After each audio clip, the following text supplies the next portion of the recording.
আমরা বেরিয়ে পড়েছিলাম তারা মায়ের দর্শনের জন্য তারাপীঠের উদ্দেশ্যে, যার জন্য প্রথমে আমরা চলে এসেছিলাম হাওড়া স্টেশনে।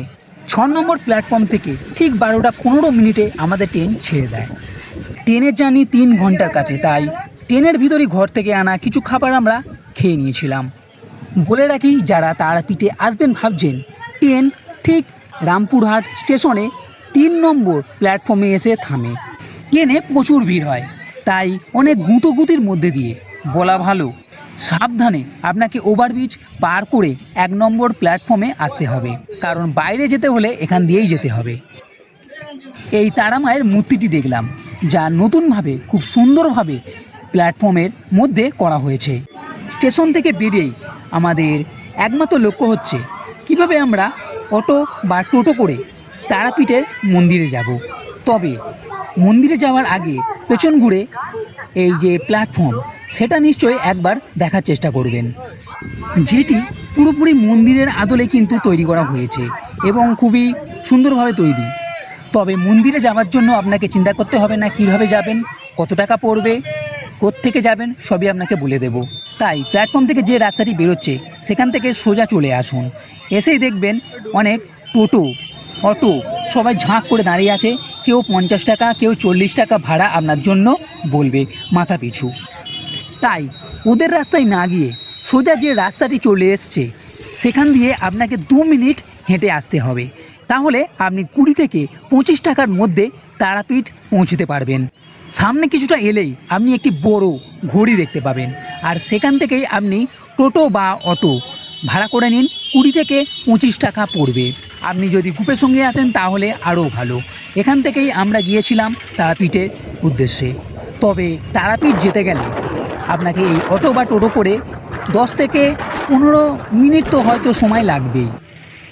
কিছুটা সময় পরেই আমরা চলে এলাম তারাপীঠে, এবং এই ব্রিজের কাছে যে একটি নদী চলে গেছে, সেই ব্রিজের কাছেই আমাদের গাড়ি থামিয়ে দেয় এবং এখানেই আমরা নেমে পড়ি। আর এবারেই হচ্ছে আসল বিষয়, হোটেল খুঁজ। এখানে বলি, তারাপীঠে প্রচুর হোটেল, তাই দরদাম ঠিক করে নিতে হবে আপনাকেই। যে যেমন পারে দাম নেন, 600, 700, 800, আর আমাদের রুম পড়েছিল সিঙ্গেল 700 আর ডবল 1500 করে। তবে পুরো রুমটা মোটের উপর দিয়ে ভালোই ছিল, এবং 15-16 জন মতন আমরা ছিলাম। তাই জলের একটা ড্রামও এই হোটেল থেকে নিয়ে নিয়েছিলাম, যাতে খরচা কম পড়ে, কারণ জলের যা দাম বাইরে থেকে কিনে গেলে আরও বেশি কিন্তু পড়তো। আর কিছুক্ষণ পরেই আমরা বেরিয়ে গিয়েছিলাম তারা মায়ের পুজো দেবো বলে। ঠিক করেছিলাম সন্ধেবেলাতেই পুজো দিয়ে দেবো, কারণ সকালে প্রচণ্ড ভিড় হয়। আর শনিবারের সকালে কতটা ভিড় হয় ভিডিওটি দেখতে থাকুন, তাহলে আপনাকে জানিয়ে দেবো। তবে সন্ধেবেলার ভিড়ও কম ছিল না, ঠেলে ঠুলে কোনো কমে এই রাস্তা দিয়ে যেতে হয়েছে।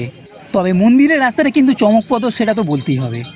আর মন্দিরে যাবার আগে অনেক ডালার দোকান আছে, সেখান থেকে আপনাকে একটি বেছে নেবেন, যেমন আমরা বেছে নিয়েছিলাম। এখানে 100 টাকা থেকে ডালা শুরু, আপনি আপনার পছন্দের মতন ডালা বেছে নেবেন। প্রত্যেক ডালার দোকানেই জুতো রাখার ব্যবস্থা আছে, তাই সে বিষয়ে সন্দেহ করবেন না। এখানে আপনি নিশ্চিন্তে জুতো খুলুন এবং মায়ের মন্দিরে চলে যান। তবে আগের মতন আর ব্যবস্থা নেই, অনেক ভালো ব্যবস্থা হয়ে গেছে। বাঁদিকে একটি বড় জায়গা আছে, সেখান দিয়ে আপনাকে যেতে হবে। প্রথমে লাইন কিন্তু ভালোই এগোচ্ছিল, ভাবলাম তাড়াতাড়ি হয়তো দর্শন পাবো, তাড়াতাড়ি মিটে যাবে, কিন্তু না, অত সোজা নয়। কিছুক্ষণ পরে লাইন আটকে যায়। এখানে লাইনের জায়গাটি ছোট, তাই লোহার রেলিং দিয়ে 3-4টি লাইন একসঙ্গে করা হয়েছে।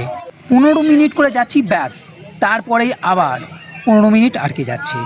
আর আগের মতন কিন্তু মন্দিরের ভেতরের গর্ভ গিয়ে ফোন নিয়ে যেতে দেয় না, যদি ফোন থাকে তাহলে জমা নিয়ে নেয়। তাই পরে যা কিছু মন্দিরের ভিতরে আপনাকে ওপর দিক দিয়ে লাইন দিয়ে নিয়ে যাওয়া হবে, ঠিক এরকমভাবে, এবং ওইখান থেকে লাইন দিয়ে গিয়ে আপনাকে মন্দিরের ভেতরে প্রবেশ করাবে।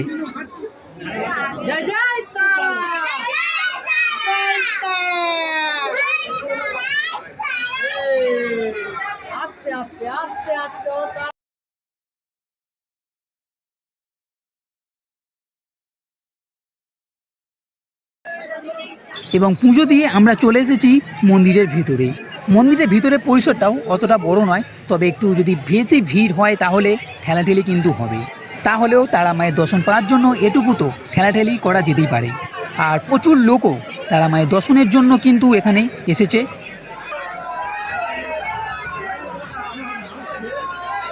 আর একটা কথা আপনাকে জানিয়ে রাখি, এখানে 1 নম্বর গেটে পাশে লাইন দিয়ে কিন্তু আপনাকে এই যে লাইনটা দেখতে পাচ্ছেন, এই লাইন দিয়ে আপনাকে দিতে পারেন এবং এই লাইন দেওয়ার ফলে আপনি সন্ধেবেলা তারা মায়ের যে ভোগ সেটি খেতে পারবেন।